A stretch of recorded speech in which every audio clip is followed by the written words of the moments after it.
Welcome to the Tech Egg. Don't get scrambled. Enjoy the video. You start by verifying essentials. Check the child device runs Android 8, 0 or newer, and has Wi-Fi. Once done, sign into or create your parent Google account so permissions sync. Next, open the Google Play Store and download the official Parental Control app. Install immediately.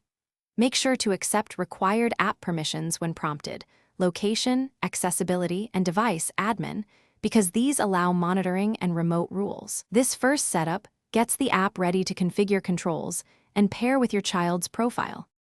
You now create and configure the child profile inside the app. Start by entering the child's age so the app applies age-appropriate defaults, then customize limits. Set daily screen time budgets, lockout bedtimes, and weekday versus weekend allowances. Choose which apps are allowed and enable app approval for new installs. Configure web filtering and safe search to block explicit content. Once these rules are saved, they enforce automatically. Make sure device location and background activity are enabled so restrictions remain active even when the app. You finish by pairing devices. Use the one-time code or family group link provided and confirm the child device appears under your parent dashboard. Test enforcement by attempting to open a blocked app and review activity reports and notifications to ensure data flows.